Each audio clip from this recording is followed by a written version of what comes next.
வணக்கம். இன்னைக்கு நாம பார்க்க போறது ஒரு ரயில் பாதையை பத்தி தான். ஆனா இது சாதாரண ரயில் பாதை இல்ல. தமிழ்நாட்டோட 2 முக்கியமான பகுதிகளை இணைக்க போற லட்சக்கணக்கான மக்களுக்கு அவங்களோட சுகாதாரம், கல்வி, ஏன் அவங்களோட நம்பிக்கைக்கே ஒரு உயிர்நாடியா மாற போற ஒரு திட்டம் இது. வாங்க இந்த பயணத்தை பத்தி இன்னும் டீட்டெயிலா பார்க்கலாம். யோசிச்சு பாருங்க, ஒரே ஒரு புது ரயில் பாதை, ஆனா அதனால லட்சக்கணக்கான மக்களுக்கு நல்ல வைத்தியம், புது புது வாய்ப்புகள், அது மட்டும் இல்லாம அவங்க நம்பிக்கையோட வாழறதுக்கு ஒரு வழியா அமைஞ்சா எப்படி இருக்கும்? இது வெறும் தண்டவாளங்களை பத்தி மட்டும் இல்லைங்க, இது மக்களோட வாழ்க்கையை மாத்த போற ஒரு விஷயத்தை பத்தினது. சரி, முதல்ல நாம பார்க்க போறது இந்த மாபெரும் டெல்டா துண்டிப்பு. அதாவது இந்த திட்டத்திற்கான தேவை எங்கிருந்து வருதுன்னு தெரிஞ்சுக்க வேண்டாமா? 2 முக்கியமான பகுதிகளுக்கு நடுவுல இருக்கிற ஒரு பெரிய இணைப்பு சிக்கல் தான் இதுக்கு ஆரம்ப புள்ளி. இப்போ இதை பாருங்க, ஒரு பக்கம் நம்ம மதுரை, தெற்கோட ஒரு பெரிய ஹப்னே சொல்லலாம். ஹைகோர்ட், வரப்போற எய்ம்ஸ் ஹாஸ்பிட்டல், இன்டர்நேஷனல் ஏர்போர்ட்னு எல்லாமே அங்கதான் இருக்கு. ஆனா இன்னொரு பக்கம் பாத்தீங்கன்னா திருவாரூர், நாகப்பட்டினம், காரைக்கால், பட்டுக்கோட்டைன்னு இந்த டெல்டா பகுதிகளில் இருக்கிற ஊர்களுக்கு மதுரைக்கு நேரடியா போக ஒரு நல்ல ரயில் கனெக்டிவிட்டி இல்லாம இருக்கு. இதுதான் இப்போதைய நிலவரம். நேரடி ரயில் இல்லாததால இந்த ஊர்ல இருக்கிற மக்களுக்கு மதுரைக்கு போகணும்னா ஒரே வழி பஸ் பயணம் தான். ஆனா அதுவும் சுலபம் இல்ல. பல பஸ் மாறி மணிக்கணக்கில் சுத்திக்கிட்டு அதிக செலவு செஞ்சு போறது நிஜமாவே ஒரு பெரிய சவால். நேரமும் வீண், பணமும் வீண். அடுத்து ஒரு சமூகத்தோட குரல். இந்த ரயில் பாதை வேணுங்கிற கோரிக்கை இன்னைக்கு நேத்து ஆரம்பிச்சதில்ல. இது கிட்டத்தட்ட ஒரு 7 வருஷ கனவு. மக்களோட தொடர்ச்சியான கோரிக்கை எப்படி இந்த திட்டத்தை உருப்படி முன்னாடி கொண்டு போயிருக்குன்னு இப்ப பார்க்கலாம். பாருங்க, 7 வருஷத்துக்கும் மேல இந்த மக்கள் ஒரு நேரடி இணைப்புக்காக காத்துக்கிட்டு இருக்காங்க.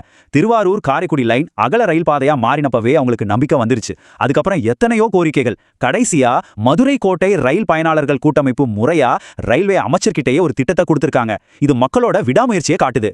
சரி, அடுத்து நாம பார்க்க போறது இந்த இன்டர்சிட்டி எக்ஸ்பிரஸ் திட்டத்தை பத்தி தான். இவ்ளோ கோரிக்கைகளுக்கு பிறகு முன்வைக்கப்பட்ட அந்த திட்டம் என்ன, இந்த ரயில் எந்த வழியா போகும், எவ்வளவு நேரம் ஆகும்னு எல்லா விவரங்களையும் இப்ப ஒன்னொன்னா பார்க்கலாம்.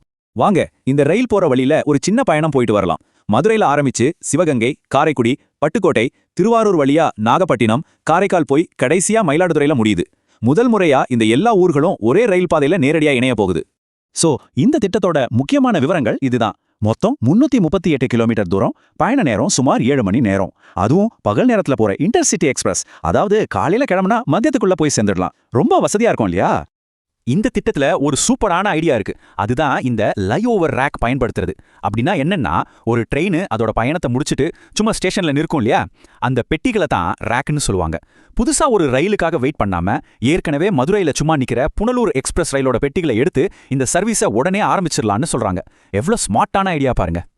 ஓகே, அடுத்து நம்பிக்கைகளையும் மையங்களையும் இணைத்தல். இந்த ரயில் வெறும் தண்டவாளத்துல ஓடுற ஒரு வண்டி மட்டும் கிடையாது. இது மக்களோட நம்பிக்கையையும் முக்கியமான இடங்களையும் இணைக்கிற ஒரு பாலம். இந்த ஒரே ஒரு ரயிலால எவ்வளவு பெரிய மாற்றங்கள் வரப்போகுதுன்னு இப்ப விரிவாக பார்க்கலாம். சும்மா கற்பனை பண்ணி பாருங்க, டெல்டா பகுதியில் இருக்கிற ஒரு நோயாளி எந்த அலைச்சலும் இல்லாம நேரடியா மதுரை எய்ம்ஸ் மருத்துவமனைக்கு வர முடியும். அதே மாதிரி மாணவர்கள் பெரிய பெரிய யூனிவர்சிட்டிகள்ல படிக்கிறதுக்கும் இந்த ரயில் ரொம்ப உதவியா இருக்கும். இது மட்டும் இல்ல, பிசினஸ் பண்றவங்களுக்கும், வக்கீல்களுக்கும், கோர்ட் வேலைக்காக மதுரைக்கு போறவங்களுக்கும் இது ஒரு பெரிய வரமுனே சொல்லலாம். இனிமே பஸ் ஸ்டாண்ட்ல மாறி மாறி ஏறி அலைய வேண்டிய அவசியமே இருக்காது. ஆன்மீக சுற்றுலாவில் இது ஒரு புரட்சியே உண்டாக்க போகுது. மதுரை மக்கள் நாகூர் தர்கா, வேளாங்கண்ணி, திருநள்ளாறுன்னு எல்லா புண்ணிய ஸ்தலங்களுக்கும் சுலபமா போகலாம். அதே மாதிரி டெல்டா மக்கள் மதுரை மீனாட்சி அம்மன் கோவிலுக்கு வரதுக்கும் ரொம்ப ஈஸியா இருக்கும். இது ஒரு கலாச்சார பரிமாற்றத்துக்கு பாலமாவும் அமையும். பாருங்க, இதனால யாருக்கெல்லாம் நன்மைன்னு பார்த்தா, ஒரு குறிப்பிட்ட ஆட்களுக்கு மட்டும் இல்ல, நோயாளிகள், பக்தர்கள், மாணவர்கள், வியாபாரிகள்னு சமுதாயத்துல இருக்கிற எல்லா தரப்பு மக்களுக்கும் இதனால நேரடியா பயன் கிடைக்க போகுது. சரி, எல்லாத்தோட கடைசி பகுதிக்கு வந்தாச்சு. நடைமேடை நோக்கிய பாதை.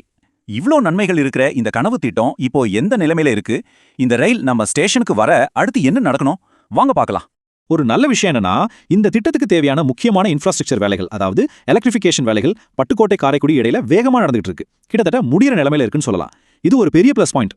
இந்த ஒரு நம்பர் 7 வருஷத்துக்கும் மேல, இது இந்த மக்களோட நீண்ட நாள் காத்திருப்பையும் இந்த திட்டத்தோட அவசர தேவையையும் நமக்கு மறுபடியும் ஞாபகப்படுத்துது. இந்த மாற்றத்துக்காக போராடுற மக்களோட குரலா மதுரை கோட்ட ரயில் பயனாளர்கள் கூட்டமைப்போட தலைவர் திரு ஆழ்வார் ராஜாவோட வார்த்தைகள் இங்கு ஒலிக்குது. இது வெறும் ஒரு இணைப்பில்ல, ஒரு முக்கியமான முயற்சி. சோ இப்போ நிலைமை என்னன்னா, ப்ரொபோசல் ரெடி, ட்ராக் வேலைகளும் கிட்டத்தட்ட முடிய போகுது. மக்களோட கோரிக்கை ரொம்ப வருஷமா ஒலிச்சுக்கிட்டே இருக்கு. இப்போ தேவை ஒன்னே ஒண்ணுதான், அந்த பச்சை சிக்னல். அது கிடைக்குமா? லட்சக்கணக்கான மக்களோட இந்த கனவு நனவாகுமா? பொறுத்திருந்து தான் பார்க்கணும்.